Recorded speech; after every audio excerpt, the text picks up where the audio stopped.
From KUNC and the NPR network, this is In the NOCO. I'm Erin O'Toole.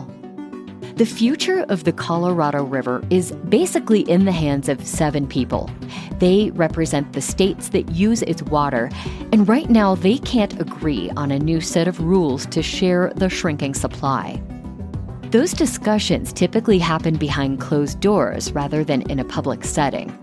But last week, representatives from Wyoming to California met at CU Boulder for an annual law conference.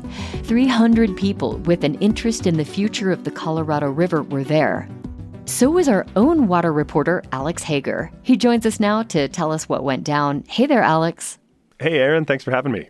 Now, you cover a lot of water conferences and meetings. What's unusual about this one? Well, a lot of the talks between the state negotiators about the future of the river, they're going to have an outsized impact on water supply for 40 million people, but we almost never get to see what they're talking about.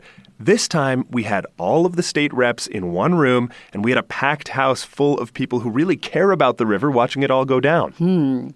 We know states are under pressure to agree on new rules for managing the river before the current rules expire in 2026.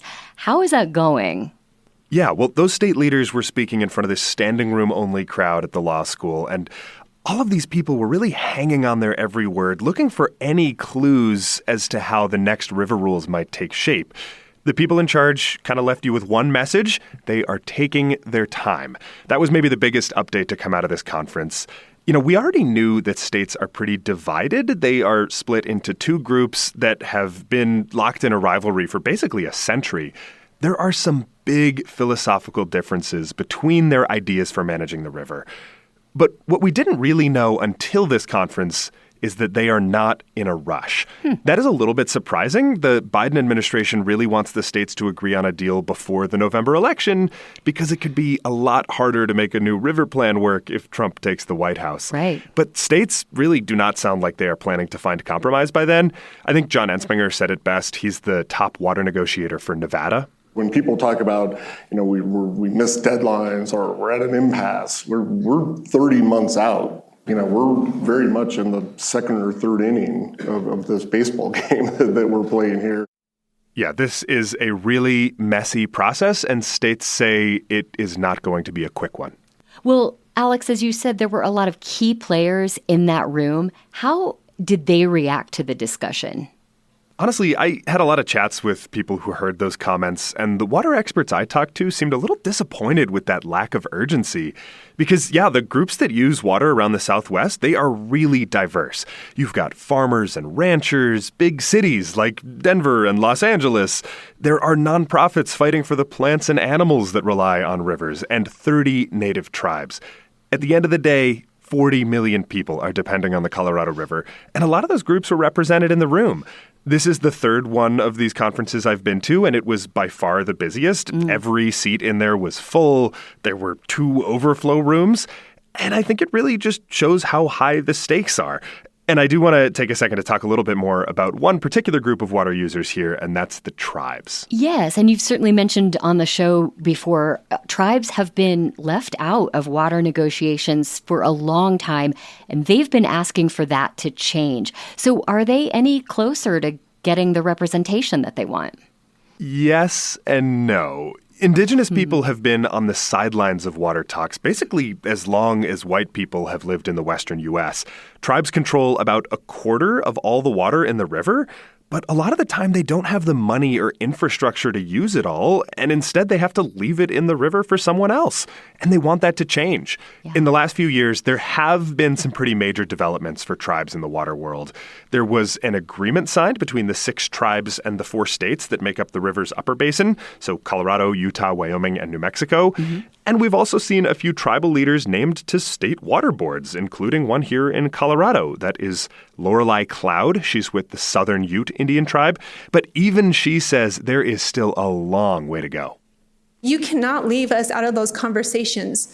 So I'm asking everybody in here to normalize tribal voices being at the decision-making table, letting us make those decisions that affect our people.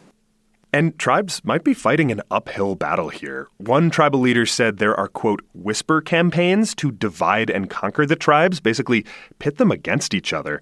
That remark came from Stephen Rowe Lewis. He's governor of the Gila River Indian community in Arizona. We as tribal leaders, we recognize these divide and conquer tactics.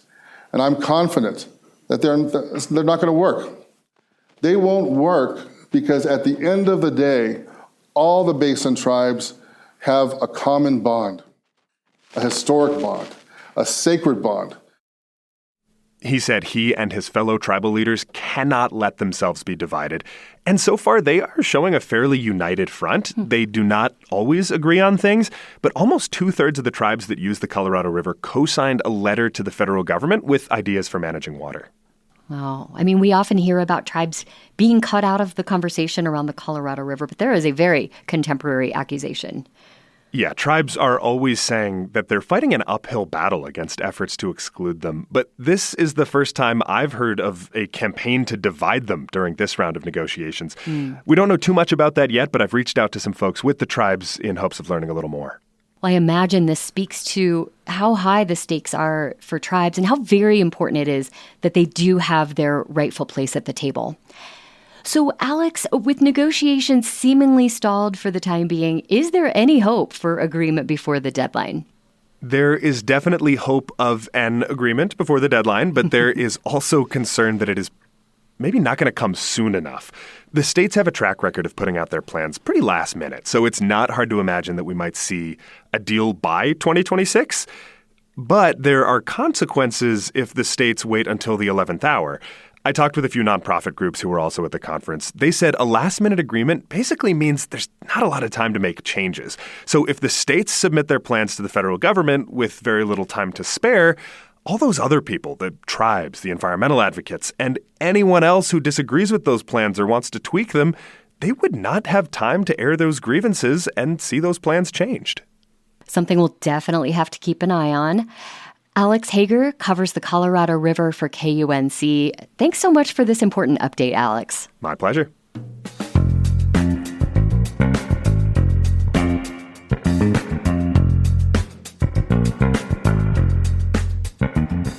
Here at In the NOCO, we love to hear from our listeners, and we want to know what questions you have about our state.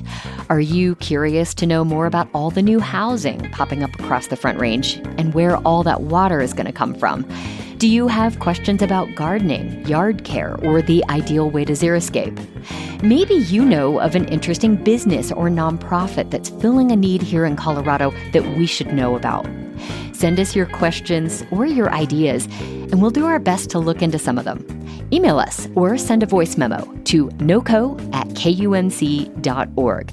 That's NOCO@kunc.org. That's it for us today on In the NOCO. Thank you so much for listening. I'm Erin O'Toole. We'll be back tomorrow with more of what's happening in Northern Colorado.